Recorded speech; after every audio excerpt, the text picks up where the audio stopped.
कई राज्यों के बारे में मैं सुनता था कि चीफ मिनिस्टर साहब भी वहाँ पर SLBC की बैठक में बैठते हैं, फाइनेंस मिनिस्टर, चीफ सेक्रेटरी सब लोग मिलकर SLBC की बैठक लेते हैं। और ये बात मैं आदरणीय मुख्यमंत्री जी से भी चर्चा किया तो उनकी भी इच्छा थी कि SLBC की बड़ी सिंसियर तरीके से बैठक हो, और आप लोगों ने एक अलग लेवल पे लाकर, एक अलग मुकाम पे लाकर SLBC की बैठक को संपन्न कराया है। किसी भी इकॉनमी के लिए बैंकिंग सिस्टम सबसे महत्वपूर्ण होता है। और अभी आप लोगों ने किताब जरूर पढ़ी होगी और उस किताब के बारे में सुनी होगी, इंडिया एट 100। भारत जब आज़ादी के 100 साल पूरे करेगा तो 2047 तक, तब भारत की इकॉनमी की साइज क्या होगी। इसी पर एक बुक लिखी गई है सुब्रमण्यम जी, कृष्णमूर्ति सुब्रमण्यम जी, जो कि भिलाई से जिनका वास्ता रहा अपनी स्कूल डेज में, और बाद में प्रधानमंत्री जी के वो चीफ इकोनॉमिक एडवाइज़र बने, और चीफ इकोनॉमिक एडवाइज़र पहले रह गए, अभी IMF में इंडिया को रिप्रेजेंट करते हैं। और उन्होंने एक बुक लिखी है कि इंडिया एट 100 साल जब 2047 में भारत आज़ादी के पूरा करेगा तो भारत की इकॉनमी कहाँ पर होगी, कितना होगी।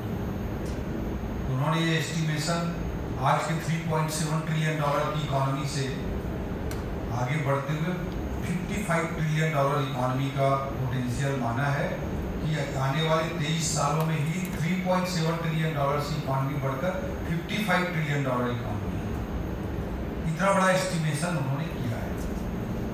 और दुनिया के बहुत सारे देशों ने इस जर्नी को अपने अलग अलग फेज में पूरा करके दिखाया है। हर देश के डेमोग्राफी में, हर देश की जर्नी में एक समय आता है जब उसका पोटेंशियल सर्वाधिक होता है। जापान ने सेकेंड वर्ल्ड वॉर के बाद जो एक तरह से डिस्ट्रॉय हो गया था, वहाँ से 1970 से 1995 तक के 25 सालों के जापान की इकोनॉमिक ग्रोथ की हिस्ट्री का अध्ययन करेंगे तो इससे ज़्यादा बड़े CAGR से उन्होंने कंपाउंडिंग करके दिखाया।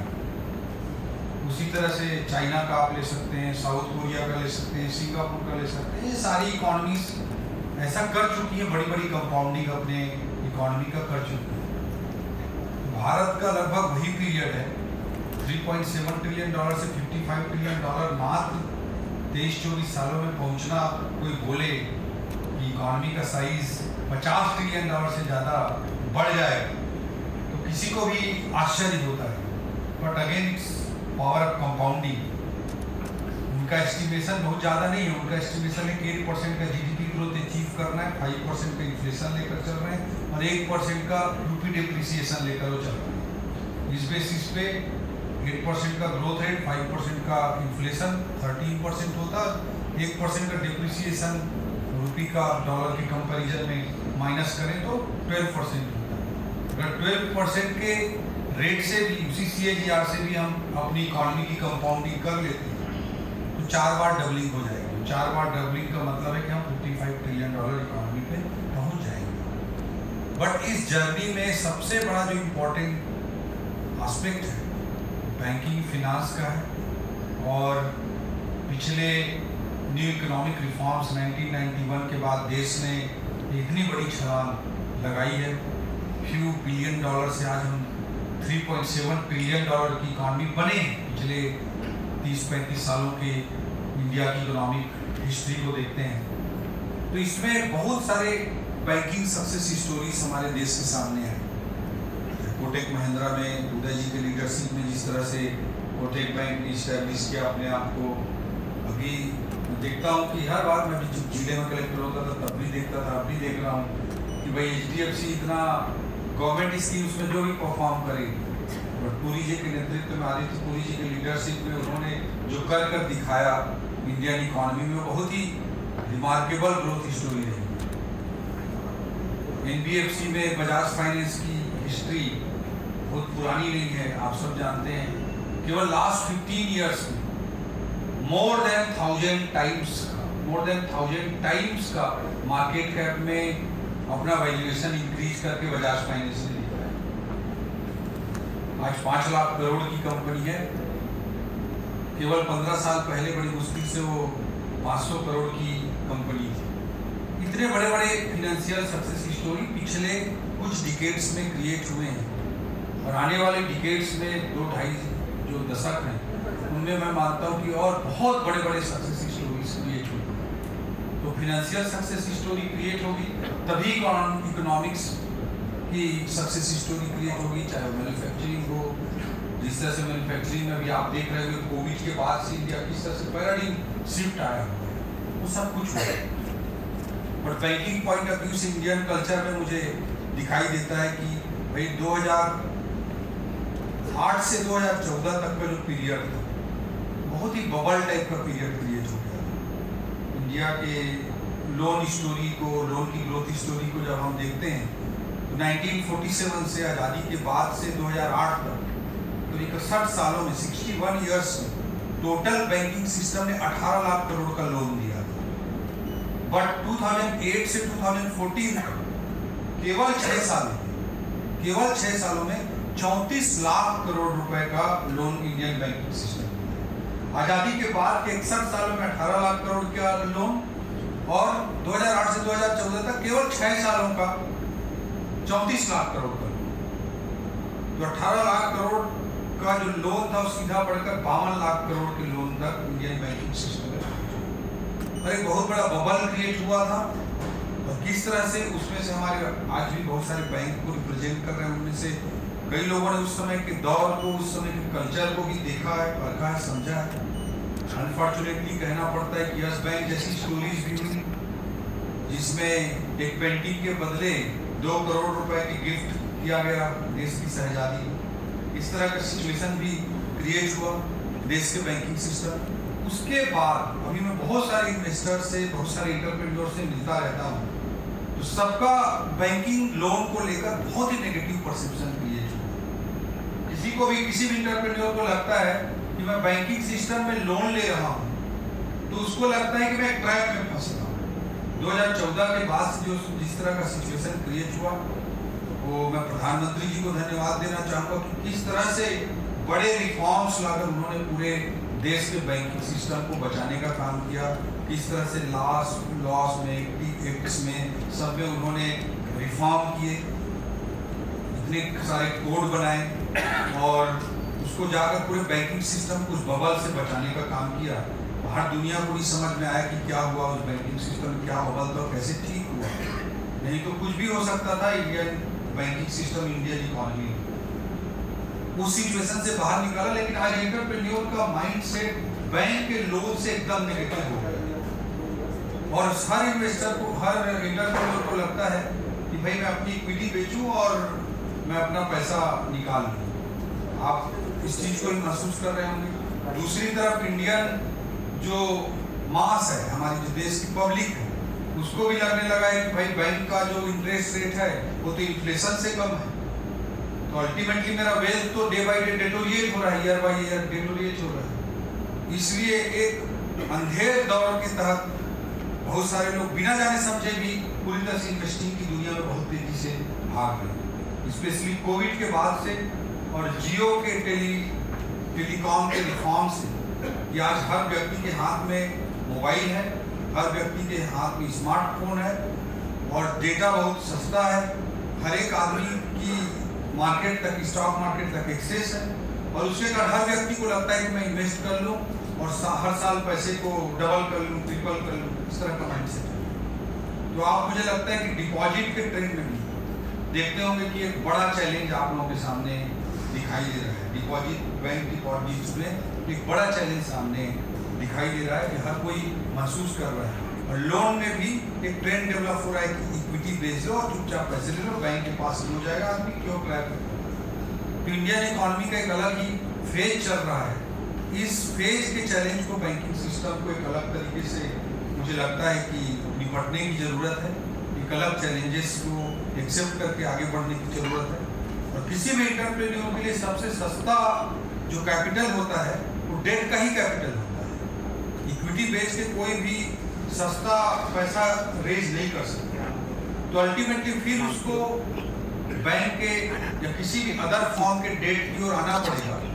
बट उसके लिए हमको क्या रिफॉर्म बैंकिंग सिस्टम में करने चाहिए, क्या रिफॉर्म हमारी ओवरऑल इकोनॉमी में करने चाहिए ताकि एंटरप्रेन्योर का फिर से डेट पर विश्वास हो, क्योंकि कोई भी कंपनी इतनी बड़ी हम इकोनॉमी बनाने की कोशिश कर रहे हैं कि $3.7 ट्रिलियन से $55 ट्रिलियन की इकोनॉमी बनाने की हम कोशिश कर रहे हैं, तो हमारे एंटरप्रेन्योर का डेट पर भरोसा होना बहुत जरूरी है। तो डेट के बेस्ट पॉसिबल मेथड क्या हो सकते हैं, तरीके क्या हो सकते हैं, क्योंकि उसी से चीप लोन मिलेगा और डेट से ही कोई अपनी बिजनेस को अपने एंटरप्रेन्योरशिप को ग्रो करा सकता है। तो उस फेज में इकोनॉमी जैसे जैसे मैच्योर होगी फिर से उस डायरेक्शन में जरूर जाएगी। तो उसके लिए उस चैलेंज को हमको एक्सेप्ट करने के लिए पूरे बैंकिंग सिस्टम को आज आगे आने की ज़रूरत है और बहुत एक बड़े चैलेंजिंग फेज से हम गुजर रहे हैं। उस चैलेंज को हमको एक्सेप्ट करके आगे बढ़ना चाहिए। आज की बैठक में बहुत सारे अच्छे विषय आए, बहुत पॉजिटिव साइड भी हमारे छत्तीसगढ़ के दिखाई दिए। छत्तीसगढ़ के संदर्भ में कहना चाहूँगा कि राणा साहब आज पहली बार आए हैं, तो उनको ही मैं बोलना चाहूँ कि हमारी स्टेट का सबसे बड़ा प्रॉब्लम है परसेप्शन का प्रॉब्लम। हर एक को लगता है कि यहाँ पे एयरपोर्ट पे उतरेंगे और गोली चलेगी। आप में से कई लोग कोई दूसरे स्टेट से आप लोग आए होंगे, तो जब पहली बार पोस्टिंग हुई होगी तो घर वालों ने बोला होगा ठीक तो हो ना, तो उससे ही बोला होगा कोई नक्सली तो नहीं पकड़ के ले जा रहा है, ऐसे ही बात किया होगा आप लोगों ने। बट रियलिटी इज डिफरेंट और परसेप्शन प्रॉब्लम से हमको आज बाहर निकलने की ज़रूरत है। और मैं यही कहना चाहूँगा कि प्रॉब्लम यही होती है कि अगर बस्तर के किसी भी एक कोने में भी अगर कोई एक घटना होती है तो नेशनल मीडिया उसको बोलती है कि भाई छत्तीसगढ़ में घटना हुई, तो पूरे छत्तीसगढ़ के बारे में परसेप्शन बन जाता है। जबकि Bastar itself is larger than Kerala, Bastar अपने आप में केरल से बड़ा है। छत्तीसगढ़ का आज आप प्रेजेंटेशन में दिखा रहे हैं 9th लार्जेस्ट स्टेट। तो 9th लार्जेस्ट स्टेट में मैं बताना चाहूँ कि हम बिहार से भी बड़े हैं, हमारा राज्य तमिलनाडु से भी बड़ा है। तो मैं यही कहना चाह रहा हूँ कि $3.7 ट्रिलियन से $55 ट्रिलियन की इकोनॉमी की जर्नी अगर भारत की इकोनॉमी करेगी तो उसमें बड़ा रोल सैचुरेटेड टियर 1 सिटीज का नहीं रहेगा। मुझे लगता है कि टियर 2 टियर 3 सिटीज का इसमें बड़ा रोल रहेगा। ऐसे स्टेट्स का बड़ा रोल रहेगा जिन्हें हम अभी इग्नोर करके चल रहे हैं, क्योंकि सैचुरेशन भी कोई चीज़ होती है। आज हम बेंगलोर जाते हैं, आज हम पुणे जाते हैं, ट्रैफिक के प्रॉब्लम को देखते हैं कि कितना टाइम लग जाता है। डिस्टेंस भले किलोमीटर हो, बट अब डिस्टेंस को लोग किलोमीटर से नहीं आवर से नापते हैं। तो things are getting worse there. एक सैचुरेशन भी कोई चीज़ होती है, इसलिए जो अनटैप्ड एरिया है, अनएक्सप्लोर्ड एरिया है, उनमें मुझे लगता है कि फ्यूचर पोटेंशियल इंडिया का छुपा हुआ है। तो उस पॉइंट ऑफ व्यू से आपको छत्तीसगढ़ के पोटेंशियल को, बस्तर के पोटेंशियल को हमको रियलाइज करने की ज़रूरत है और उस दिशा में हमको उस माइंडसेट से काम करने की ज़रूरत है कि आने वाले 20-25 सालों के इंडियन इकोनॉमिक ग्रोथ की जर्नी को अगर हम एक्चुअल में राइड करना चाहते हैं तो we have to bet on state like Chhattisgarh, we have to bet in region like Bastar. उस पॉइंट ऑफ व्यू से हमको आगे बढ़ना चाहिए। CD रेशियो बहुत अच्छा है on an average, but district wise काफ़ी डिफरेंस है। इस चीज़ को आप लोगों ने भी देखा, आज के एनालिसिस में भी सामने आया। तो जिन डिस्ट्रिक्ट्स में 12-13 जिले में काफ़ी कम है हमारा CD रेशियो, उसको हम सभी जगह का रीजनल एनालिसिस करके उसको हम बढ़ाएं, ये हमारा टारगेट होना चाहिए। जिला वाइज वेरिएशन जो है उसको हम मीट आउट करें, दैट इज़ वेरी इंपॉर्टेंट। आज खाते बहुत खुल गए, उसमें हम बहुत तेज़ी से DBT भी कर रहे हैं। गवर्नमेंट ऑफ इंडिया भी लगातार जैम टेक्नोलॉजी लेकर आई, जनधन अकाउंट खोले गए, आधार से उनकी सीडिंग की गई, मनी ट्रांसफ़र किया गया, मोबाइल से उसको लिंक किया गया। जैम के बाद DBT का एक नया रिकॉर्ड जो वर्ल्ड के किसी इकॉनमी में नहीं होता, इस तरह की DBT हमारे छत्तीसगढ़ में देश भर में हो रही है। और छत्तीसगढ़ भी DBT की दृष्टि से बहुत समृद्ध राज्य है। जब DBT के बारे में कोई बात नहीं करता था, 2014 में प्रधानमंत्री जी, वर्तमान प्रधानमंत्री जी की सरकार बनी नहीं नरेंद्र मोदी जी की, उससे पहले भी हमारे प्रदेश में पैडी प्रोक्योरमेंट पूरी तरह से DBT के माध्यम से होता था। आज महतारी बंधन योजना DBT के माध्यम से इतनी बड़ी योजना हमारे प्रदेश में संचालित हो रही है। तो इस पॉइंट ऑफ व्यू से बैंकिंग सिस्टम में और नीचे रूरल एरिया में इंडियन डेमोक्रेसी की ताकत है कि नीचे तक भी हम सरकारों को पैसा भेजना पड़ता है, और आज फिनेंशियली वो भी बहुत कमजोर नहीं है। आप गांव-गांव की इकोनॉमी को चेंज होते हुए देख रहे होंगे कि पिछले 10 सालों में 20 सालों में किस तरह से वहाँ की इकोनॉमी चेंज हुई है। तो उस पॉइंट ऑफ व्यू से हमको सोचने की ज़रूरत है। रूरल एरिया में हमारे ब्रांचेस डेवलप करने हैं, तो उस दिशा में भी पॉजिटिव माइंडसेट से हमको आगे बढ़ने की ज़रूरत है। जब हम लोग काम करते थे डिस्ट्रिक्ट्स में, तो कोशिश करते थे कि बैंक के बिल्डिंग्स हम खुद बना दें।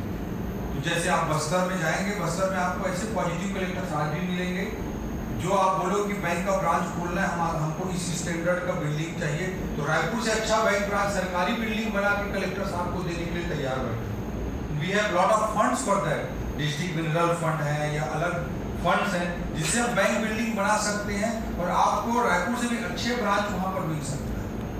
आप यहाँ डिपॉजिट के लिए इतना सफ़र करते रहते हैं, वहाँ पे इतनी फंडिंग है कि आपको बड़े बड़े डिपॉजिट्स दे सकते हैं कलेक्टर्स, हम उसको इंश्योर करेंगे। तो जो ज़्यादा ब्रांचेस खोलेंगे, अभी सरकार की ओर से, डिपार्टमेंट की ओर से भी नए ब्रांच खोलने के लिए रिक्वेस्ट किया गया।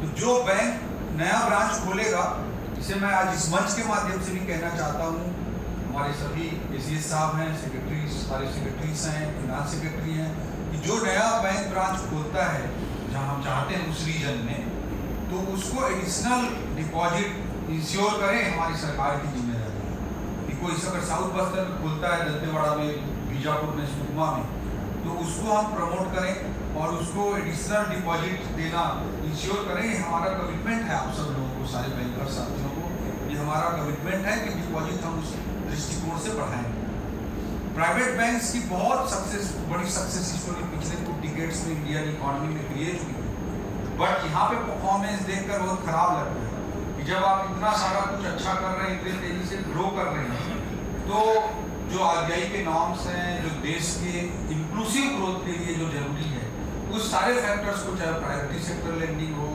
चाहे ट्राइबल डिपार्टमेंट के सेक्रेटरी साहब ने एसटी, एससी, ओबीसी कम्युनिटीज़ को या पीवीटीजीज को जो लोन करना है, उस दिशा में उन्होंने बात कही। तो मैं यही कहना चाहूँगा कि अलग अलग चीज़ों को ध्यान में रखते हुए हम उस चीज़ों को सुनिश्चित करें, और प्राइवेट सेक्टर इस चीज़ को सुनिश्चित करें कि आरबीआई के जो नॉर्म्स हैं और देश के इंक्लूसिव ग्रोथ के लिए जो जरूरी है, उन सारे फैक्टर्स को ध्यान में रखते हुए परफॉर्म करें।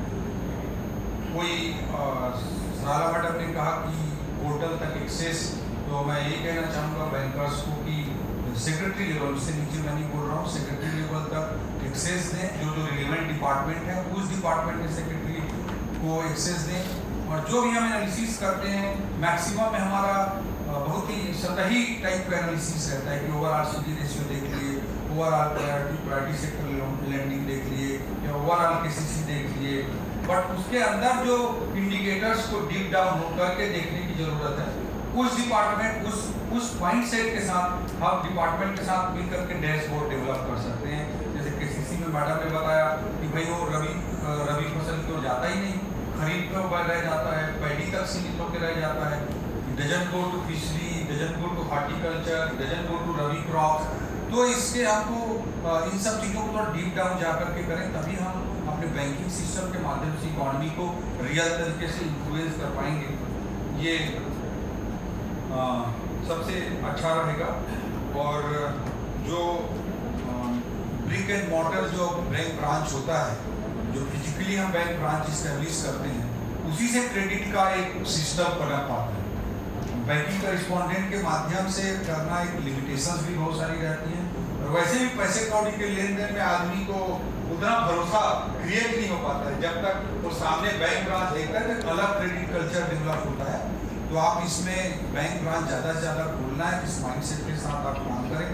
और गवर्नमेंट के डिपॉजिट्स को निश्चित रूप से, पहली मीटिंग थी तो मैं ज़्यादा कुछ कड़ाई से कोई बात नहीं रखा, बट मैं यही रिक्वेस्ट करूँगा कि आने वाले मीटिंग्स में हम उसको अच्छे तरीके से मजबूती के साथ हम इंश्योर करें, और जो इंश्योर नहीं करेंगे हम डिपॉजिट के एंगल से उनको पनिश भी कर सकते हैं। तो ये हमारा क्लियर माइंडसेट होना चाहिए कि जो आरबीआई का मैंडेट है, जो इंक्लूसिव ग्रोथ के लिए जरूरी है, उन चीज़ों को हम पूरा करें, और अकॉर्डिंगली गवर्नमेंट से जो फेवर हम ले सकते हैं उसको हम चैनलाइज करने का काम करें। ये किसी भी सिस्टम के लिए जरूरी होता है कि भाई दोनों जो अच्छा करेगा उसको पुरस्कार भी मिले, जो अच्छा ना करे उसको पनिशमेंट भी मिले। That should be there. तो मैं प्राइवेट बैंक्स को स्पेशली बोलना चाहूँगा। कुछ PSUs भी आए थे जो नॉर्म्स को पूरा नहीं कर पा रहे हैं, उन सारे नॉर्म्स को पूरा करें। छत्तीसगढ़ के लोग अच्छे हैं, बहुत ज़्यादा लोन डिफ़ॉल्ट करने का कल्चर यहाँ पर नहीं है, और सभी बैंकों ने एक्सपीरियंस किया है पिछले 2 डिकेड्स में कि जो बड़े लोन होते हैं उनमें डिफ़ॉल्ट का प्रॉब्लम ज़्यादा होता है। जो छोटे लोन होते हैं उसको हम थोड़ा सा सिंसियरिटी के साथ करें तो वो प्रॉब्लम नहीं होता है। उस पॉइंट ऑफ व्यू से हमको काम करने की ज़रूरत है। और जो SHGs का भी यहाँ पे जो लोन है उसमें NPA होने की प्रॉब्लम कम ही रहे, जो छत्तीसगढ़ के एक लोन पेइंग कल्चर को भी दिखाता है, उस माइंडसेट से हम काम करें। जो LDMs भी यहाँ पर उपस्थित हैं, सभी जिलों में जो डिस्ट्रिक्ट लेवल कमेटी है उसकी बैठक रेगुलर बेसिस पे हो, और वो भी डेलीगेट ना हो। जैसे यहाँ पे पहले होता था कि CM साहब नहीं, फिनांस मिनिस्टर नहीं, CS डेलीगेट कर दिए, CS को CS डेलीगेट कर दिए, सेक्रेटरी RD को, it should not be like that. तो डिस्ट्रिक्ट में भी इंश्योर करें कि कलेक्टर साहब की उपस्थिति में ही डिस्ट्रिक्ट लेवल कमेटी की बैठक हो और चीज़ों को अच्छे तरीके से आगे लेकर जाएं और एक सकारात्मक वातावरण निर्मित हो। अभी पिंगुआ साहब बता रहे थे कि जो फ्रॉड्स हैं उसको हमको कंट्रोल करने की ज़रूरत है, और SBI ने इसमें इनिशिएटिव लिया है। सारे बैंक से मैं रिक्वेस्ट करूँगा कि इस डायरेक्शन में मजबूती के साथ काम करें। It's equally important for banks, it's equally important for police, और हमारे पॉलिटिकल लोगों के लिए सबके जो जरूरी है, उस माइंडसेट के साथ हमको जागरूकता लाने की दिशा में बहुत तेजी से काम करना चाहिए। रायगढ़ में एक पुलिस ऑफिसर है, बहुत अच्छी ट्रेनिंग देता है, मैंने देखा उसको 2 जगह ट्रेनिंग देते हुए।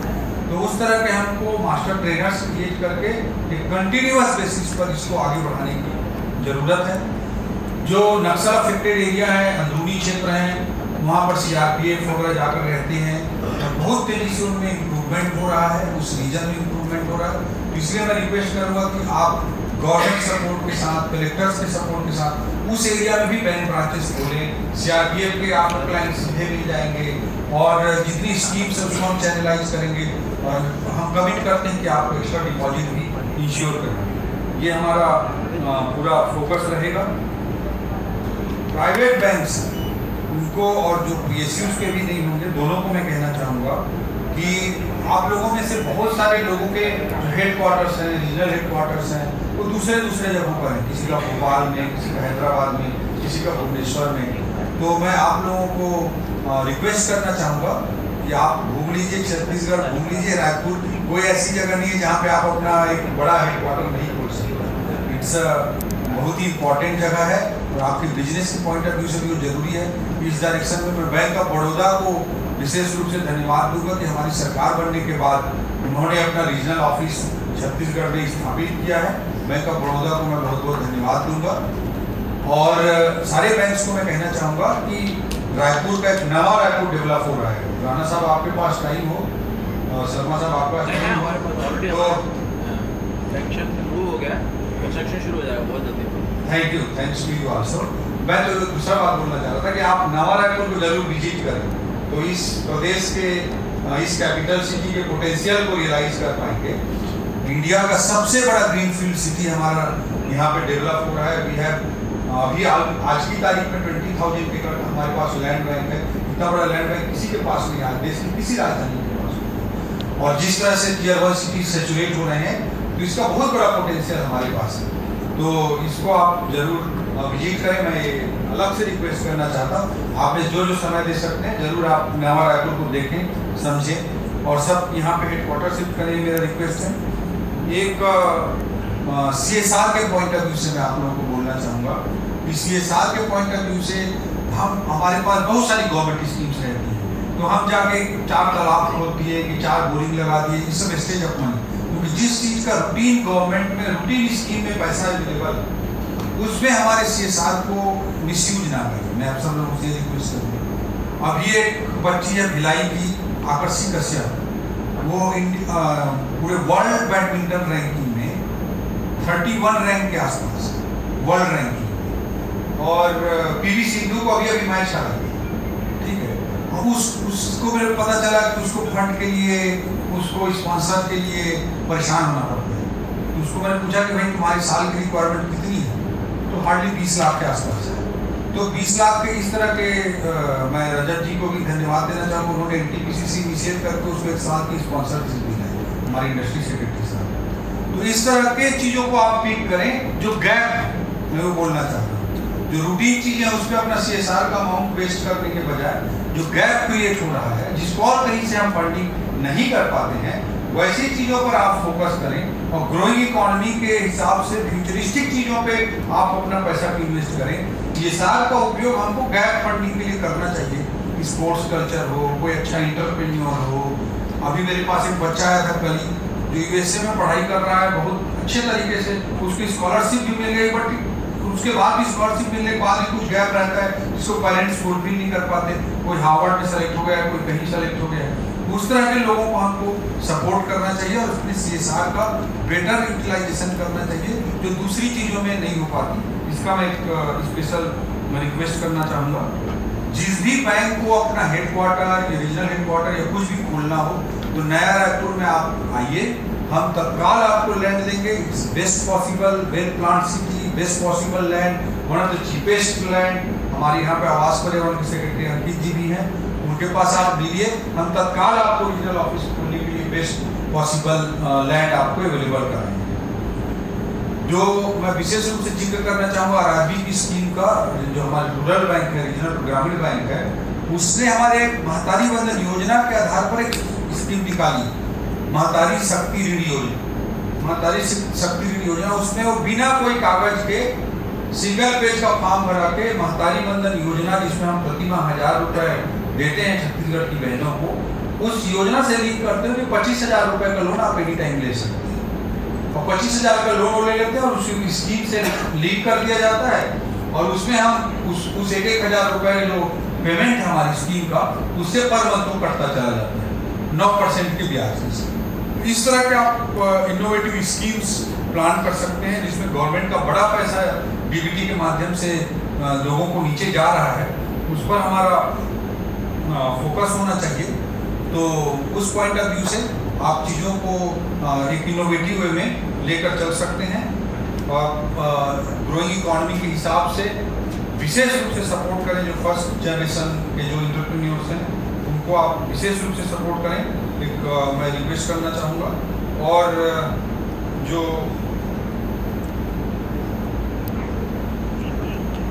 लास्ट में बस एक ही पॉइंट मैं रखना चाहूँगा, बाकी सारे पॉइंट्स आ गए, RCT और ये सारे विषय सब आ गए, उनको हमको कमिटमेंट के साथ पूरा करना ही है।